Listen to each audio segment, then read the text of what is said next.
Sifat Yahudi pada Ba'alwi sangat kental karena mereka membudayakan nikah dengan klan sendiri. Bahkan wanitanya haram nikah dengan selain klan mereka sendiri. Artinya Ba'alwi bukan cuma keturunan Yahudi, tapi mereka memang Yahudi, sama persis dengan Yahudi yang masih beragama aslinya. Bahkan sampai tariannya pun sama, seperti tari maju mundur gandengan tangan.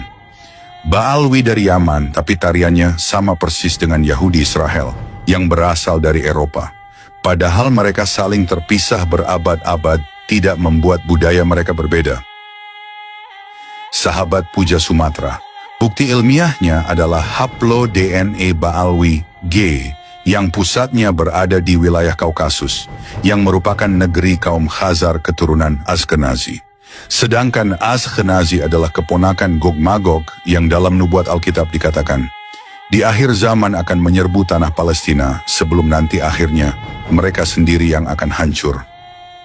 Dalam hadis menceritakan tentang fitnah Ahlas, yaitu orang-orang yang ngaku sebagai keturunan Nabi padahal bukan, dengan bukti akhlaknya bejat dan ajarannya sesat.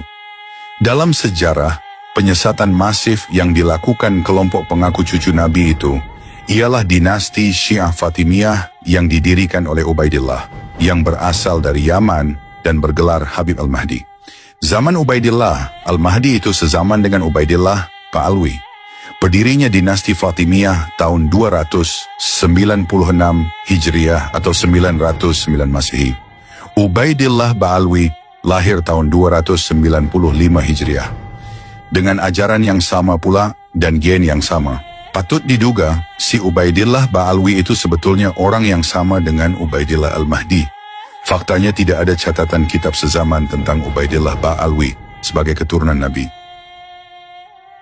Setelah berkuasa 260 tahunan, dinasti Fatimiyah itu dihancurkan oleh Sultan Salahuddin Al-Ayyubi tahun 1171 Masehi sebelum menghancurkan pasukan Templar di Palestina.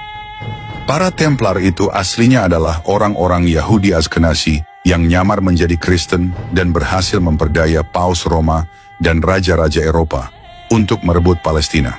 Di abad 15, para Templar itu kebongkar kedoknya dan dihukum mati oleh Paus dan Raja Prancis. Selanjutnya penerus mereka yang mendirikan Mason abad 15 sampai abad 16 sezaman dengan Ali Sakron. Sahabat Puja Sumatra, Faqih Muqaddam, bintangnya Ba'alwi lahir 1178 Masehi dan wafat tahun 1232 Masehi. Dia hidup di zaman kejayaan dinasti Al-Ayyubi. Jika dia ulama besar mustahil tidak terdengar oleh para ulama dinasti Ayyubi dan Abbasiyah. Itu zaman puncak kejayaan penguasa Islam. Jika mengacu sejarah kehancuran Templar yang berkuasa hampir seabad di Palestina, kehancuran mereka didahului oleh runtuhnya kaum Syiah, dinasti Fatimiyah, tapi ngakunya Ahlus Sunnah wal Jamaah. Ulama terbesar yang sezaman dan membongkar bejatnya mereka adalah Imam Ghazali. Faktanya mereka jadi sekutu Templar dengan menampung pasukan Templar yang akan menyerbu Palestina. Sejarah kembali terulang. Di awal abad 20, kaum Yahudi Ashkenazi kembali merebut Palestina dari Ottoman lewat Inggris. Lalu tahun 1948 mendirikan negara Israel. Sedangkan Ba'alwi didukung Belanda mendirikan Rabithah Alawiyah tahun 1928. Melihat kemiripan pola dengan masa lalu, sekarang muncul Kiai Imaduddin yang gebrakannya paling hebat dibanding ulama-ulama sebelumnya dalam merungkatkan kepalsuan nasab dan ajaran Ba'alwi. Gebrakan beliau seolah seperti Imam Ghazali zaman now. Semoga nggak lama lagi disusul dengan kehancuran Zionis Israel yang sama-sama bergian Yahudi Ashkenazi Gog-Magog dengan Ba'alwi, Templar, dan Ubaidillah Al-Mahdi Fatimiyah.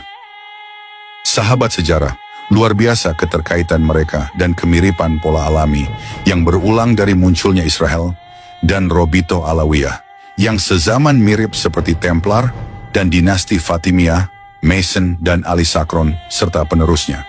Kemudian Kiai Imad yang menjadi antitesisnya. Tinggal fase terakhir yakni Perang Besar Dunia yang puncaknya juga di Palestina. Hamas belum berhasil karena belum ada tokoh sekaliber Sultan Salahuddin. Dengan melihat pola di atas, bagi orang-orang yang mau berpikir, terutama para muhibbin, maka insya Allah nggak akan lama lagi klan Ba'alawi akan berakhir bersamaan berakhirnya Zionis Israel. Demikianlah sahabat, dikutip dari histori berbagai sumber. Jika ada dari sahabat yang memiliki pendapat berbeda, silakan tuliskan di kolom komentar.